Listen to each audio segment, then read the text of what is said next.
Good evening, good evening. Welcome to Momentum Chat. I am Ajita Bay, And I am John Epting. Welcome. and this month is Financial Literacy Month. So grab a friend, share. We're going to be talking about the enemies of money, right, this week. So stay tuned. Make sure that you grab a pen and paper. You're going to definitely want to take some notes. We'll be getting started in just a moment. All right.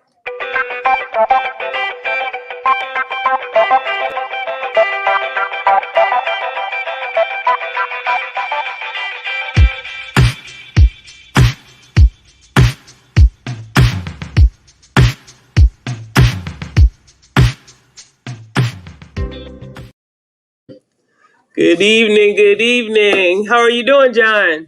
I'm doing great. Glad to be with you again today. Always. Definitely a pleasure. I'm really excited, right? This is the first couple weeks of this month. We got to talk about, some concepts about income and about interest, right? That's the fun part, right? Yeah. But for those that don't know, this is John Epting, senior financial broker with 20 plus years of experience in the financial services industry. And I am Ajita Bay, your financial conductor. And we help to serve families, underserved families in the financial arena with financial literacy and education to help them get on a better track. And so this month, for it being Financial Literacy Month, we wanted to take the time to actually just share with you some concepts, some things that can help you move forward, right? Something John says all the time, help you know where to start, what questions to ask. And, if you're listening to us, you can maybe we are people that you'll learn to trust. So Right. this week, John, I wanted to tackle the topic of taxes, right? So we gave them the wealth formula, all Okay. right, the wealth formula earlier this month, Yeah. that you need money, you need time, you need a Yep. good rate of return, Yep. but you got to watch out for two enemies of money, and one of those enemies is taxes. So let's get into taxes. Can you share with our audience today why is taxes one of the enemies of our money? Well, if you don't know the tax laws in our country, you can end up paying more than you need to. Mm. And I don't mind paying taxes. I just mind paying too much. Right. I didn't write the laws. I didn't sit on the boards of I'm not even smart enough to do so. But I am smart enough to read them, understand them, and know how to apply them. Right. Many times people say knowledge is power, but that's not really true. It's only applied knowledge that's power. And a tax code is written a certain way that you can, of course, you got to pay your part, but there's ways for you to limit how much you need to pay. And if you don't do it right, it can eat up a bunch of your wealth, right? Mm. And I work hard for my money. I believe most of the people who are listening here will agree they work hard for their money, right? And I think we work hard for our families, for our legacies and our generations, and the things we decide we want to do with it, not what someone else decides they want to do with it. So I love giving. I love my wife and I got high on giving over 2 decades ago, and that's been a cool part. But I want to decide, with the help of my Father, my heavenly Father, I want to decide who we give it to, and Mm. who it should belong to. So I don't want anybody else doing that. So yeah, it can definitely be an enemy of your money, and if you don't know things, and believe it or not, inflation, which is the other enemy, is Yeah. tied to the tax part, right? And I Mm. think a lot of people miss that one. Um, I don't think they get how it correlates, how it ties together. So Well, can you expound on that? Because I'm not sure that I know. Maybe I know, but I don't know that I know. So can you expound on how is inflation and taxes tied together to help sure, people? sure. I'll go from a small standpoint, I guess you would say. Let's say well, we're in the perfect right now. The climate right now, right, is our country has signed some very big stimulus packages because of the COVID-19 um, pandemic. So us spending money, and we're spending money we don't have. I want you to think about your own household. Can you spend money you don't have? long term and that be good? And the answer to that is no, right? And I know it's weird anyway. We're a weird nation because we will, a bank will give you money on a home, right? 30-year mortgage on a job they don't know you're going to have next week. We're really weird in the way we do things. But if you think about this, our country signed a bunch of stimulus packages, right? And whether you agree with them or not doesn't at this point doesn't matter. At some point, right, interest rates are going to have to go up. Therefore, the cost of goods and services are going to go up, right? I.e., inflation, right? That's the small one. That's the small one, right? Also, when companies, right, they're going to tax us more you got to retrieve that money somewhere. Right? Yeah. So how do they retrieve it? Well, the government doesn't make anything. They don't manufacture anything, right? They're not a for-profit business, right? How do they make their money? By taking ours, by taxing, right? So they tax individuals, but they also tax corporations. Okay, stay with me. Now, if they tax a corporation more, what do you think the corporation is going to do? They're going to transfer that extra cost to someone. So that's either their employees or the consumers. And unfortunately, it's going to be the consumers. Right. It's just how it is, right? Now, some people are like, well, companies don't pay their fair share and rich people don't pay their fair share. I have a different look on that, if you will. And this is probably going to mess some people up, but stay with me, right? Name a big company. Name a big company. I don't know. Yeah, Amazon. Okay, I'll use Amazon. So Amazon, Bezos, right? So Bezos started this company in the 90s, if I recall correctly, right? It's just him. He had to sacrifice. He had to do a lot of stuff, right? His wife stood by him. Right now, she's pretty wealthy by standing by him. But a lot of stuff happened in the process. But what I want you to know is, right, now some people in this point will say Amazon, Jeff Bezos doesn't pay their fair share.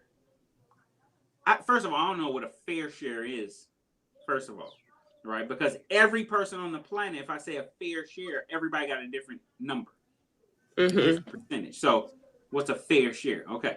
But I will say this. Jeff Bezos, Amazon, created jobs. In turn, created taxpayers. I think they gave their share. Those very same people who now work for Amazon and delivering packages to my house, I swear it feels like every day. Right? I'm a 16-year-old, but it just feels like every day to me. Right? I pull up to my house and it's a package on the front porch. I'm like, my goodness. And thank God we live in a safe neighborhood, so we don't have to worry about people coming by and stealing packages. But Jeff created a bunch of jobs. I think we can all agree to that part. Yeah. I.e. creating a bunch of taxpayers. Can we agree to that part? Absolutely. So he didn't just help fund the federal government. He also helped generate the economy. Right? Because all those taxpayers also go to Walmart to shop. Even though they work for Amazon. I know that sounds weird to some of the people listening to me. But some of them go to Walmart. Some of them go to Whole Foods. Some of them go to Wegmans, which I can see right outside my office window here. Some of them go to McDonald's and they go to Carl's Jr.'s and they go to and that cycle keeps going. So a lot of people will say, oh, rich people don't pay their fair share. If a person's creating jobs, to me, right, they're helping feed another family and also created another taxpayer. And they're still paying some taxes too. They're just not paying as much as they probably would have had to. Does that make sense? That does. No, that does. I never looked at it that way. And that's just Amazon. I mean, we can say that about McDonald's and Walmart, and right. So sometimes people say, well, and companies, corporations, right? Let's say a 30% corporate tax on that corporation. Okay, but that's just one part. We forgot about all the jobs they created. which is also a bunch of people who are not dependent upon the government. Mm-hmm. It's just a different way of thinking. I don't think in the box. I don't even have a box. I'm constantly looking to even challenge my own perspective, right? Yeah. But numbers don't lie, and it's amazing to me how many people who are in numbers and they don't think out the numbers. They don't think out the fact that, I mean, man, I'm looking at how Amazon is growing, and now they're doing a whole new campaign where all of their vehicles in probably 5-10 years, right? All of them will be electric. Mm-hmm. So for the tree huggers, the people who care about the ozone and the global warming stuff, they're even making strides in that, and that's expensive to do, mind you. Yeah. Right? That's very expensive to make that transition, right? Because right now they got a bunch of Mercedes-Benz trucks all over the road, and they're going to shift all to electric vehicles without converting those, right? Call me crazy. That type of stuff should get a tax break, right? But people who aren't contributing to society, and when I'm talking about contributing to society, I'm not just talking about your household. Like, you got a job, you went and go make some money, and they're going to tax you. You need to do that so you could eat. So you didn't do no grand scheme to help us all. Does that make sense? Right? Probably doesn't make sense, but that's just how I look at it, right? I've said this for many years, and many people don't like me saying it, but the facts are is people who create jobs, business owners, entrepreneurs, they're givers. They create something, and it's a lot to do it. A young man was with me today, and we were talking about how it's not for the faint of heart. It's lonely too. It's so lonely, right? Because a lot of people don't understand you. And then after a while, you realize, you try to talk to people about it, but you can tell they don't get it. And then after a while, you have to shut down and not talk to anybody about all the stuff you got to go through, the personnel issues, the tax money, the structuring, right? You take all of this risk up front. Jeff Bezos took a lot of risk up front to create a bunch of jobs at this point. Yeah. Right. So in my heart and mind, right? And like I said, I don't mind paying taxes. I just mind paying too much. My tax money pays my military. My tax money helps with the roads and stuff where I live and those types of things, right? So I don't mind paying taxes. I do mind paying too much. Oh no, absolutely. And I'm glad you brought up that point, because it's important to know what questions to ask, right? Like, and think from a different perspective about tax paying. So you shared this video with me from Instagram with Robert Kiyosaki, right? And he was talking about this very thing. And so I got to put that in the description, so hopefully for those who are watching this, you read that description. But go back and take a look at that those, right, the tax laws were written to benefit business owners. And so when you are a W-2 employee, when you work a job, you benefit the least from the tax law, right? You pay the most in taxes, not only as your income tax, but also in your retirement accounts, right? Two of the most heavily taxed instruments, if you will, your job and your retirement account. So can you please share with the audience today, like, break that down, right? How is it that hardworking people who get a paycheck, who get a W-2 income, pay the most in taxes, and why? And also, we're encouraged to put our money into a retirement account that's offered by our employer, 401k, TSP, 403b. And that too is one of the most heavily taxed instruments. Talk about that a little bit. Yeah. I'm sorry, but unfortunately, in this particular sense, right, it's a sheep's mentality, right? You went and got a job, and just because the job offered that, you thought it was good. And most of us don't go self-educate. We don't go see, right? Now, I'm not totally bashing the 401ks and the IRAs, but think like Uncle Sam for a minute. Matter of fact, anytime you want to think about something, right? Think about the other person, not you.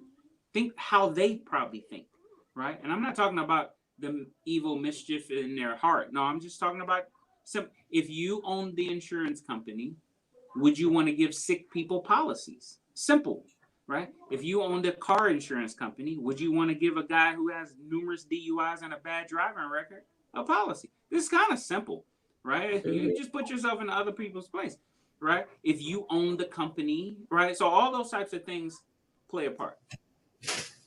How does a company get the loyalty of their employees? Benefits. So what I've noticed in my 30 years of studying this stuff is companies will pay you less and offer you benefits that you may or may not even take. So it doesn't cost them as much, right? Also, they put some stipulations on it, maybe, right? You got to be with the company a certain period of time before you're vested. Okay. Not only they give you some cool stuff too. They'll match some of your money. Even the federal government does it, right? Some people believe they made it when they land a government job, right? And in our country, that's probably pretty true because they just $2 trillion, $3 trillion stimulus package. I mean, you're just printing money with nothing backing it, right? So, and it's the funniest thing. The people who work for the government talk about the government the worst. I'm so lost there, but just like they're part of the solution or something. So anyway, you got people who get a job, and even senators in the past, right? William Roth was one of them, right? He even saw plans like the 401k, all those types of things as like robbery to the American public. Look this stuff up. Don't believe me, right? William Roth said that. That was like a quote of his, right? And that's how the Roth IRA was created, right? Now we have Roth, a whole bunch of stuff. But think like Uncle Sam. Uncle Sam says, hey, put money in this 401k thing, right? Don't worry. Don't pay me taxes now. Don't worry. Don't pay me now, right? I'll just take my taxes when it's time for you to take it out. And for years, people there was a myth, right? Here, let me tell you what a myth is. First of all, you need to know this, right? What a myth is if you tell a lie long enough, often enough, loud enough, with enough passion, people will accept it as truth. So there was a myth. I remember this even when I was growing up, that once you became older, because you retired, you were older, you would be in a lower tax bracket. Like tax brackets had something to do with your age. And it doesn't. It has to do if you have money. Right? And of course, it depends on how it's structured. We're talking about taxes here. Right? But yeah, so you will pay taxes on your 401k, TSP, IRA, whatever it is, on the back end. So as a farmer, would you want to pay taxes on your harvest? Or does it make sense to pay tax on the seeds? Because the harvest is always bigger than the seeds. Will we agree? And because, in our country, we have a sheep's mentality, unfortunately. A lot of people just fall for it. They don't even understand it, don't know why they're doing it. And it's also the most heavily, it has the most fees in it of any other product in the world. I'm talking about the 401k. TSP doesn't. But the 401k definitely does. Right? And what's really sad is, it's in my opinion, actually my professional opinion, it's the only product on the planet that actually has hidden fees. Nothing else has hidden fees. If you say something else has hidden fees, you're just not reading. But it has hidden fees. It literally has hidden fees because of the lobbyists that lobby all of our senators and congressmen to hide those types of things. And of course, the financial industry makes a killing on it. And most of the mutual funds and stuff inside of a 401k are really dogs. They're like the worst of the worst funds you can find. But you got to work with what you got, right? So. Yeah, I want you to break that down because I asked this question. I used to say it all the time in a presentation. Would you rather, or ask the question, would you rather pay taxes on the seed or on the harvest? And I would have some people say, well, on the harvest. And I'd be like, all right, let's go back. Yeah. Give an example, right? I got a bag of apple seeds, right, that I bought from the store for $1.50. All right, I go plant those seeds. I grow the trees. the trees turn into apple trees, and then I have a harvest of apples. So would I rather pay taxes on the bag of seeds or on the orchard of apples, right? To kind of give some visual to it. Funny. And then from that point, all right, oh yeah, I definitely rather pay it on the seeds, right? Because $1.50 bag of seeds, you might pay 5 cents, 10 cents in taxes. On that harvest, it's exponential, right? Like it's exponential. No seed only creates, right? Either a seed creates abundance out of one seed or nothing. Mm. An apple seed, right? It's either gonna create God knows how many apples or none. It never creates one. Mm-hmm. Right? And that's how the universe works. That's how God created it. It's just right. And the reason the one didn't create nothing because it was planted in the wrong place. Yeah, success is geographical. Yeah, Jesus taught his disciples, go where you're celebrated, not where you're tolerated. Right? So that's just how it is when it comes to money. And there's a lot of things out there financially that just people don't know. They're not bad people. Right. I'm not a conspiracy theorist, but I'm gonna sound like one, right? It floors me that our country and our school systems, including colleges, do not teach financial education. Do not teach financial literacy. They teach math, right? And most people never use the math after they leave school. Yeah. Yeah, they don't teach. I mean, everyone should know before you leave high school. You should know what a 401k is. You should know what an IRA is. You should know what credit looks like and how it can affect you. Right? A balance sheet. So financial statement. We got to ask ourselves why don't we teach it? Yeah. And maybe it's to keep people slave to the system. Mm. Because once you become educated on this stuff, now you're not slave to the system. You don't think like everyone else. You don't move the way everybody else does. You don't get upset and excited about, right? You don't do a whole lot of blaming, complaining, and justifying. You don't fall in line. So you don't fall in line, right? Yeah, you don't fall in line. And I know it sounds weird, but it seems like our country, our government, and look, we can't be mad at them because we elected them. Then you got to ask yourself, why'd you elect them?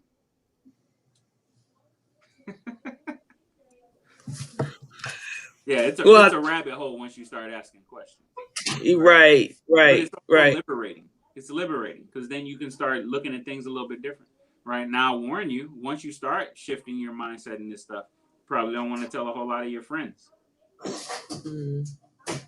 People don't like to be challenged in their thinking and why they think that. Right? And I literally just do it with questions. And it irritates. It's just a question. But we had this conversation. You can do a whole lot just learning about financial stuff, but really learning about taxes and how that stuff play out. Right. No, we had this conversation, I guess, a couple months ago now about the fact that most people don't want to think, right? So when you ask questions, it requires people to think. And what is it? It was I think it was Thomas Edison that said like 80% of people would rather die than think, right? Like it's not. So it is what it is. But hopefully for the 20% who are thinking and would like to think or think that they're thinking, I think it was 15%. All right. Hey, hopefully this topic is giving you some things to consider as this is tax season, right? They extended the tax deadline and all of that. So while you're filing taxes, think about ways to put yourself in a better position to where you don't pay as much in taxes. Right. So can you break down the different ways that your money gets taxed, right? Just very simple breakdown for us. Oh my gosh, it's a lot. Are you just talking about an investment stuff? Yeah. We'll start with just investment. Okay, when it comes to investing or saving, let's say it that way: saving and investing, saving and investing, saving and investing. There's 3 ways money is going to be taxed. 3 categories, if you will. Yeah. So share that. Right. I like to say it this way: tax now, tax later, and tax advantaged. So tax now, tax later, or tax advantaged. All right. So I'm gonna try to break this down really fast, hopefully. Right. So yeah, Majida, they don't need to see me. I want them to see this, right? Let's think of tax now accounts. Tax now accounts just mean you're gonna be taxed on that money every year. Every year they earn some interest. Every year it goes up in value. You're gonna have to pay taxes, right? Sometimes it's called capital gains tax, and I'm not gonna get too deep into that part, right? But what type of accounts like this? Savings accounts, checking accounts, because some checking accounts even draw interest now. So Yeah. any type of bank account, bank product rather. So CDs and money market accounts, a lot of times those things will be taxed. Brokerage accounts, Bitcoin could be, stock, mutual funds, exchange traded funds, all those types of things. Mutual funds, right? What does that mean? Okay, your mutual fund earned $100, right? Your ETF earned $100, right? Stay with me. Capital gains tax is 20%, right? You earned 100. Uncle Sam's gonna want $20. Very easy. Okay. Now, what's the pro to that? Well, you have access to those funds. If you think about it, if you want to sell your shares in that, change that, sell the mutual funds, right? Take the money out of the money market account. You can. You got access to it. All right. What's the con? You're going to be taxed every year. Okay. So, and, depends on your strategy, depending on what your whole financial plan looks like, is if that makes sense to you. Right. And also the purpose of that money. Right. A lot of times people want me to tell them to put some money somewhere. And one of the first questions I ask is, what is the purpose of this money?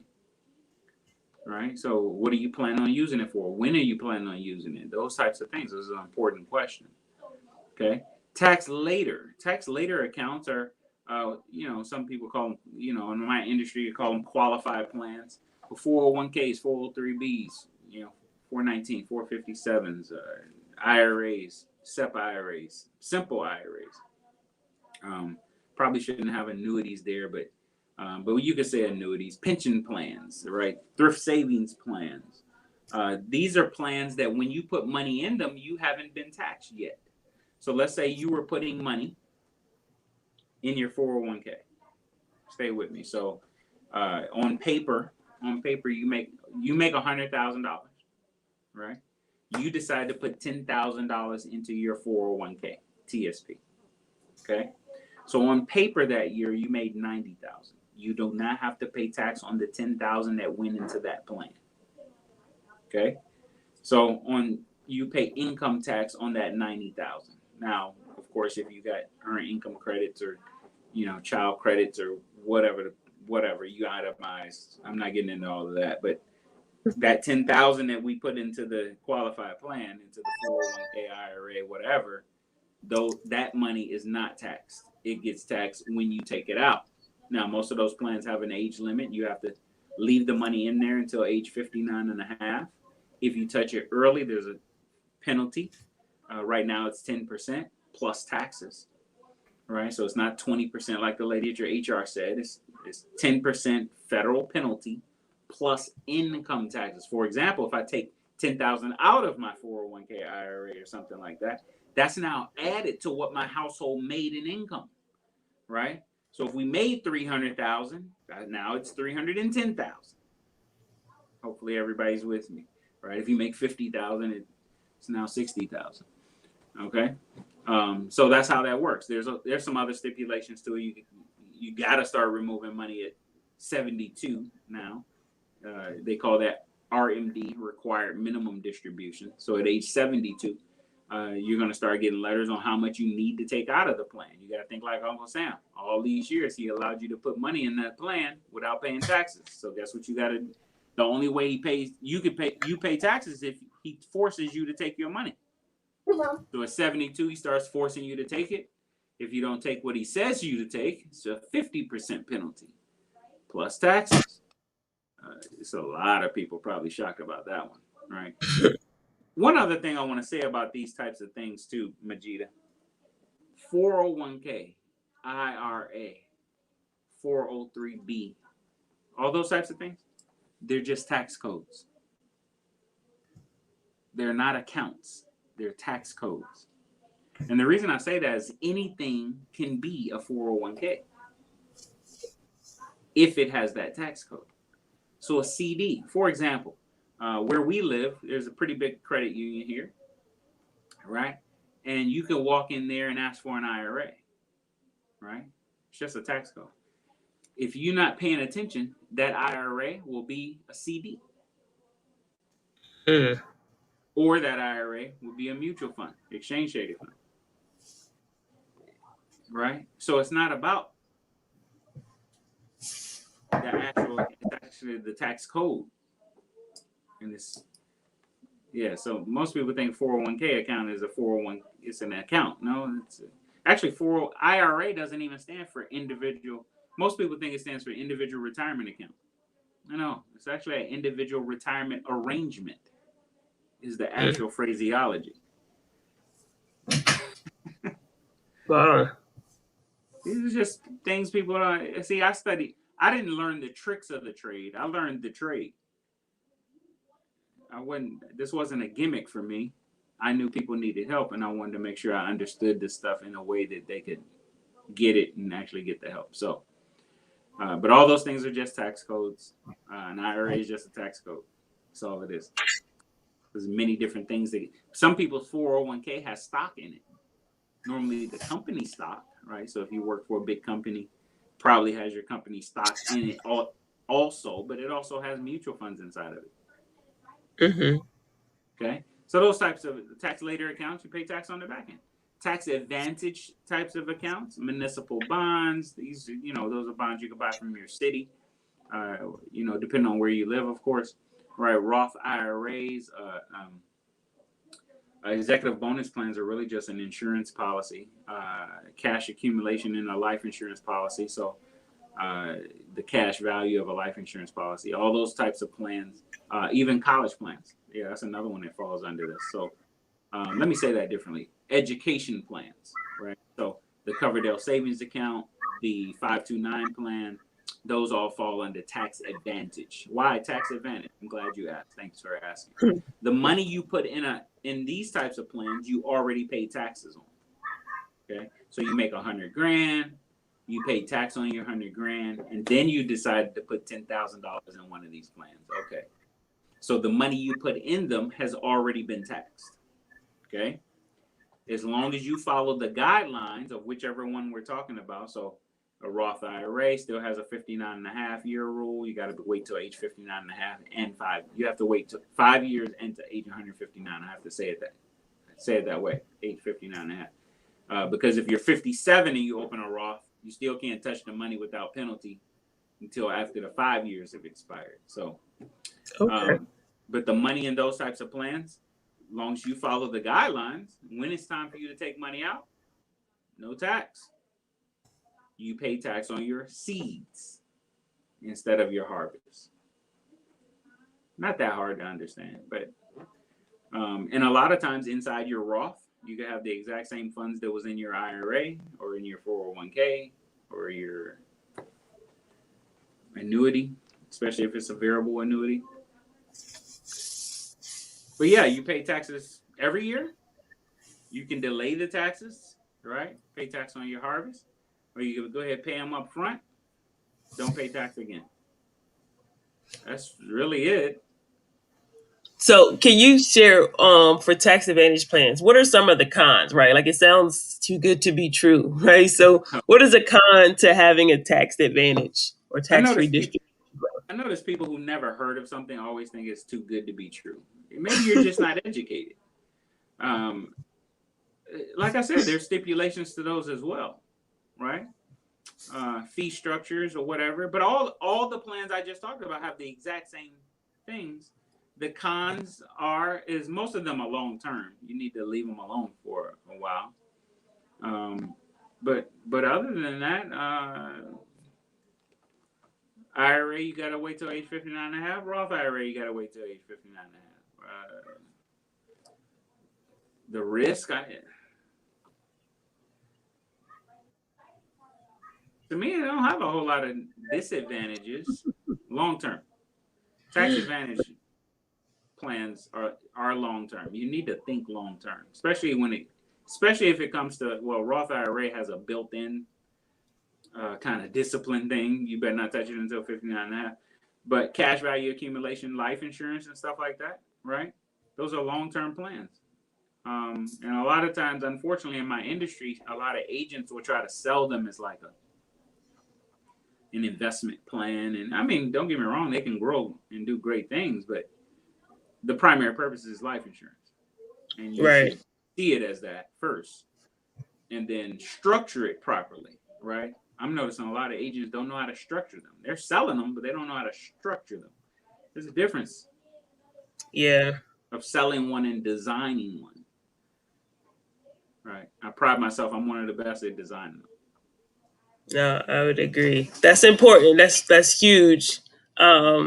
Because like you said, if they're and typically when we're dealing with financial vehicles or financial instruments, it's already, one of those taboo topics, and it can be overwhelming if people don't understand it. And so when you educate them about how things get taxed, and they, you share them this plan, like you said, but you don't educate them on how it works and how to structure it to get it to work best for them, then they could run into a situation to where 30 years from now, it's not performing the way they expected it to.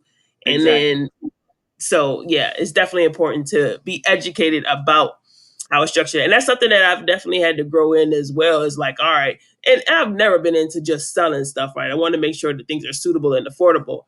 But getting better at structuring it so that, all right, maybe I earn less, but it's going to make sure that the client can actually build up that cash value inside of the policy to where it's going to benefit them the most, right? But they also still have the proper protection that they need. So that's huge. Like I like to help clients maximum fund their policies so that, hey, there's more cash building, right? It's covering the cost, but there's a lot more cash building inside of those type of plans at the same time. Long term, that's going to be best for them anyway. Matter of fact, I didn't expect to do this on this platform, but you and I you had me meet with someone. Mm-hmm. And explain some things to him, break some things down to him. He was thinking about doing some things, which was really good. A sharp young man. But he was a client of yours already. And as I talked to him and we finished and he got back to you, I remember a text you sent me in reference to what you were doing with him. And of course, we can't get into details, but I wanted to publicly, I guess I'm doing it publicly now. I was just going to send you a text, but I was driving when I thought about this. I appreciate how you took care of that client after talking to him. And then after hearing what happened, right, as far as you getting things restarted for him. Yeah. Right. That told me that the training you had or however you did it, right, you were looking out more for him than you were looking out for yourself or the company. Yeah. Because he was able to not put money into certain things and they kept themselves alive. It was still alive when he came back to revisit it. And that's a beautiful thing. So many people don't understand the value of that. And of course, us as agents, we don't tell them that, of course, we really cut our commissions in half and took less to do it right. Yeah. It sounds weird for you to even talk about that, right? It feels weird for me to be talking about it now. But I appreciate, as someone who coached you and trained you in early in your career, that it actually, how I trained you, actually came to fruition, and it benefited that guy a great deal. I was just so high after hearing about that. I was like, what? It actually... Right. No, I was surprised too that it was right, because he had the plan about a year and then decided that he didn't want to continue with it, and literally had not put a dime in it for a year, but like reached out to me, wanted to do some other things. And I can respect the fact that like I know my limitations, if you will, right? Like I know like there's still things that I gotta learn. So when he was asking me about certain things, I'm like, let me connect you with my mentor, right? Somebody, let me leverage his experience. He can probably share some things with you. And I'm so glad y'all got to have that conversation, because we went back to revisit the plan that we started with him, and it was still in effect, right? Like, it was still, like, if anything would have happened, even after he decided to stop funding it for that period of time, like, his family would have still been well taken care of. Isn't So that that great? was That's so beautiful. that was huge. That was huge. So I learned a lesson in that as well. Is like, I got to be a little more diligent about, how. And I've definitely, over this past year, as I'm promoting certain things, like, I'm making sure that, like, no matter, right, like, if the client loses their job, they can stop, funding things for a period of Beautiful. time, 6 months to even a year, if need be, but they can still continue to keep that plan in force because it's a long-term plan, right? And so you should be able to make decisions, or life can happen to you. And we've talked about this before, even when you talk about our economy, like, you should have a financial plan that's so solid that no matter what economic climate we incur, or whatever tempest, financial tempest comes through, you can withstand that, because your foundation was built on a solid plan. So I think that's huge. Yeah. Some people So thank you. I appreciate that. No, I appreciate you. That was that warmed my heart. It let me know that how I teach and train is right. Mm-hmm. Because of course I have a bunch of, God, it's thousands of families I've helped at this point. But to know somebody outside of me is doing it the right way, and families are benefiting from it the right way, that it just warmed my heart. I was smiling the whole time. I was driving my daughter to work. I remember it. I was driving my daughter to work, and I was talking to myself, and she, of course, she looks over at me. She thinks I'm a nut. But it was like, I was like, man, that's awesome, man. I just love hearing that, but also I just love helping families. I like seeing them better. I like to see their families moving in a better direction, and I like seeing them get liberated. That a lot of the noise and the stuff that happens around, right? They don't have to participate if they don't want to. Yeah. But also, if they decide they want to participate, they don't have to participate it the way they feel obligated to. Right? They don't, scriptures say, "Oh, no man, nothing but to love him." Oh, yeah. So when you get liberated in that way, you don't have to say something or be on somebody's side because of what could. Yeah, you walk taller. So I appreciate how you're taking care of and I've known this for years, but to hear it directly from a client. Mm-hmm. Yeah, that's valuable. So it's a big deal. It is. And I think that's why it's important that, we continue, whether it's one person listening or 20, right? Like, it's not even, it's really about us sharing the information, and giving people options, right? Letting people know that there's options out there, that they can learn this stuff. And, it's important to seek out a professional to help you better understand it, right? Like, I didn't know this stuff before I learned it, right? And there's no shame in that, right? But something that you told me some years ago is like, you got to seek wise counsel, right? You got to seek out somebody who knows what you don't know. If you're asking people who are in the same position that you're in, who aren't necessarily where you want to be, how can you expect to grow beyond that? How can you expect to get to a better position? And so it's important to seek wise counsel. And there should be evidence in a person's life that they know what it is that they're talking to you about. So I'm just blessed. I'm so blessed that I had the opportunity to meet you almost 13 years ago. I keep counting the years. It's yeah, but it's been phenomenal, just the being able to grow. And I think I'm just now, getting out of my own way, and fully embracing who I can become, within this industry and the people that I can serve. I actually had an appointment earlier today with everybody's a young lady to me, but this woman, she's working hard for her family. She's got 4 sons, married, and they, like, people want the help, And I was that person at one time. You know, I didn't know what questions to ask. I didn't know where to start. I didn't know Right. who I could trust. And for people to say to me, like, you know, that they appreciate, I had actually 2 appointments today, and you know that they appreciate the investment of time that I'm willing to give to help them get to a better place. It warms my heart, like you said, just to know that like I have something of value to offer other people, Yeah. and they appreciate me for it. You know, Mm-hmm. I don't know if I ever feel that way on my job, but it's another story for another day. But you know, so to know that what I'm doing makes a difference, you know, even in Yeah. just, you know, one or two families It does. or dozens of families, Mm-hmm. you know, makes me feel like I'm doing what I'm meant to do. So I agree. anything else that you want to share with our audience today about taxes, right? Like I know it's a topic and we could talk about taxes ad nauseum, but just some what about some tips or some strategies that you can give about how to maybe move in a different direction financially in terms of their taxes? How can they improve or pay less in taxes? What's a couple of things that they could do to reduce their tax liability? Well, um, mm, I'm not gonna say this. Yeah, I was thinking of something. I'm not gonna say that.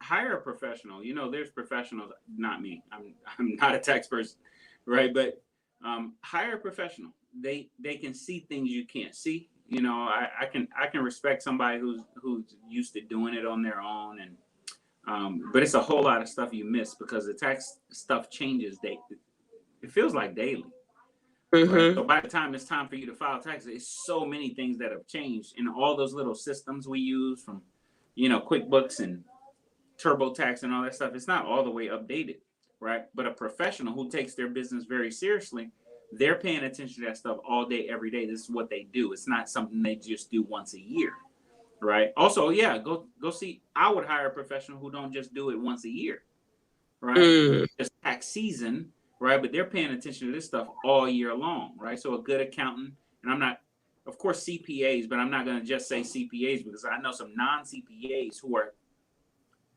who I would say are 10 times better than some CPAs I know, Mm. right? Because it's really about how involved are they in the game, right? It's just like financial people, right? It's some financial guys, unfortunately, in my industry, they get pigeonholed, if you will, because their company only does this, this, and this, and they stay there.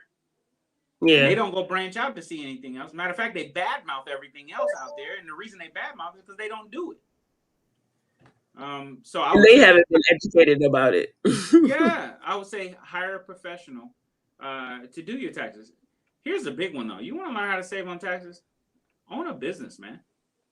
Create a business of some sort, right?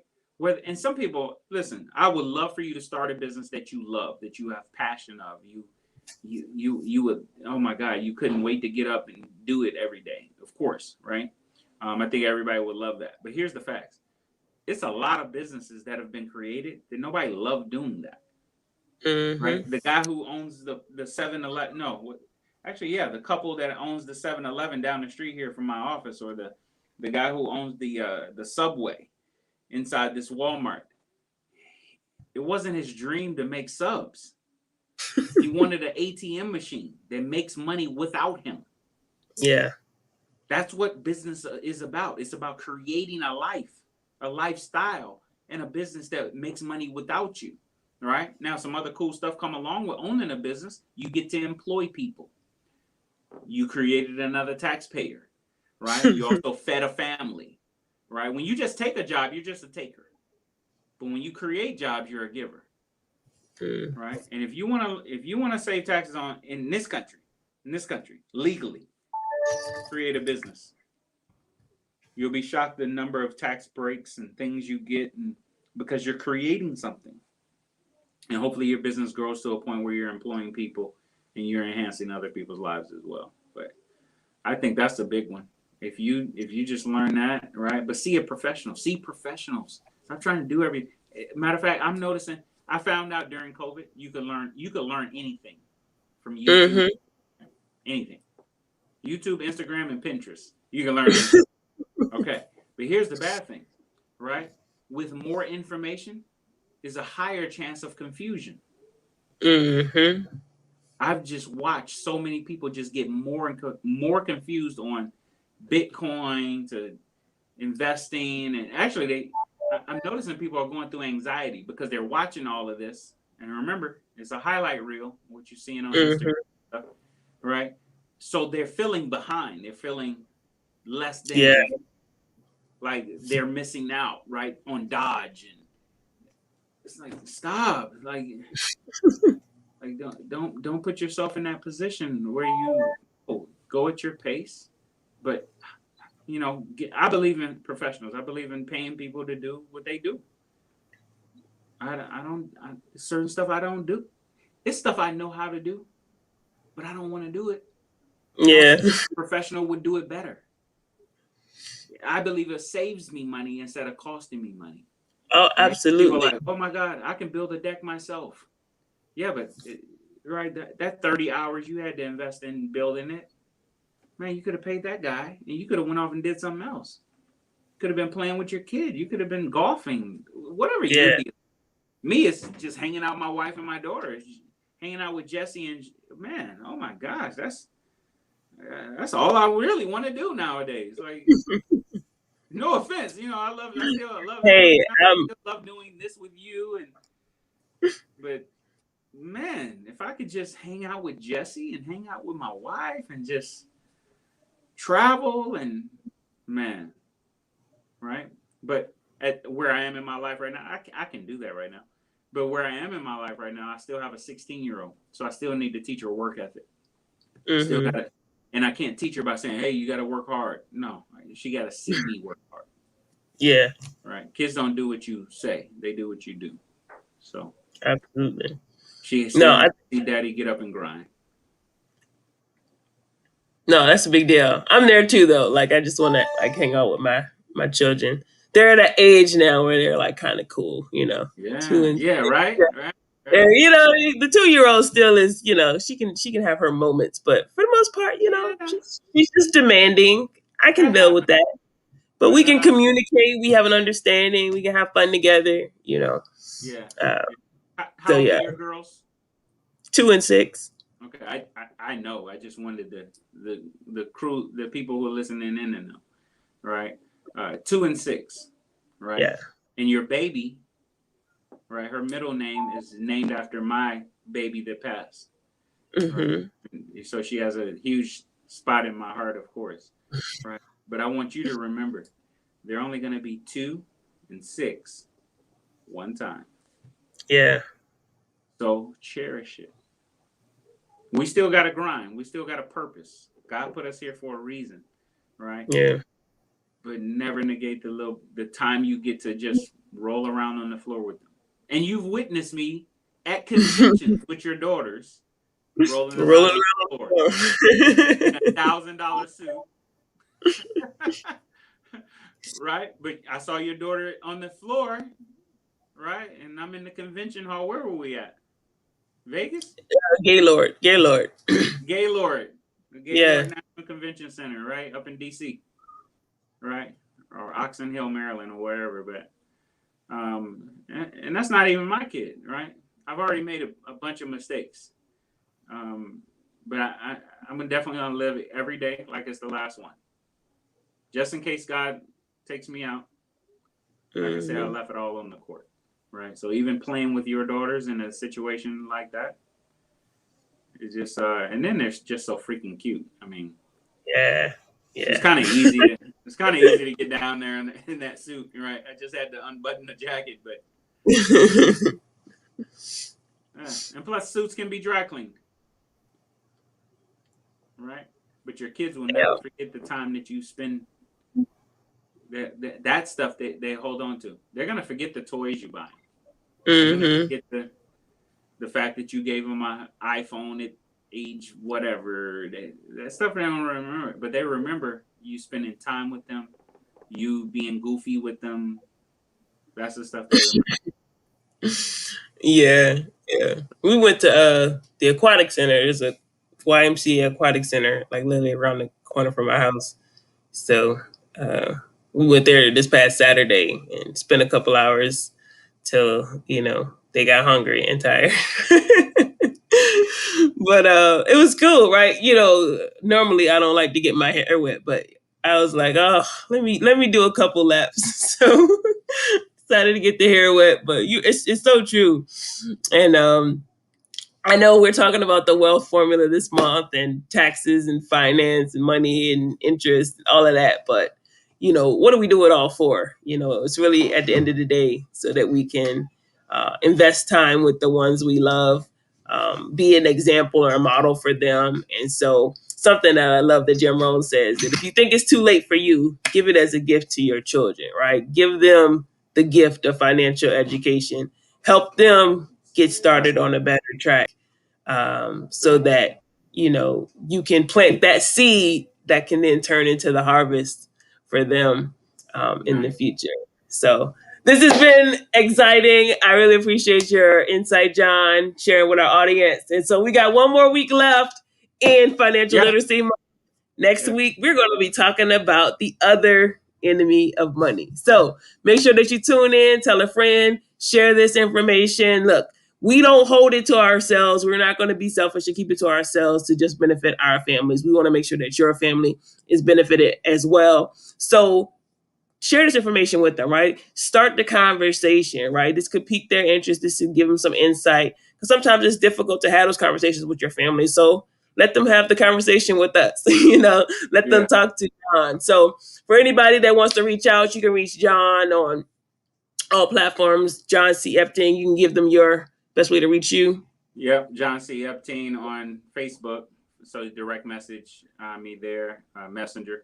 And then JC Epteen on Instagram and LinkedIn. Yeah. Awesome. And I'm just going to put this in the notes Yeah. for This has anybody been who a wants. fun time. Hey, we appreciate you guys tuning in. And if you're listening to this after the fact, and we appreciate you listening in. Hopefully you got something out of this. But don't just hold it to yourself, right? It's really important that the scriptures talk about iron sharpening iron. And I might have shifted you a little bit and ticked you off with some of the things I said, but that's iron sharpening iron. When iron hits each other, it creates some sparks, right? But we can both be sharper at the end of it. So my heart is to really just serve people, and hopefully I served you tonight too. Thank you, Majida, for always having us on here. And yeah, I guess you're right. Even if it's one person, if we just make a difference for that one, it's worth it. So thank you guys. Absolutely. We'll see you next week. Absolutely. Take care.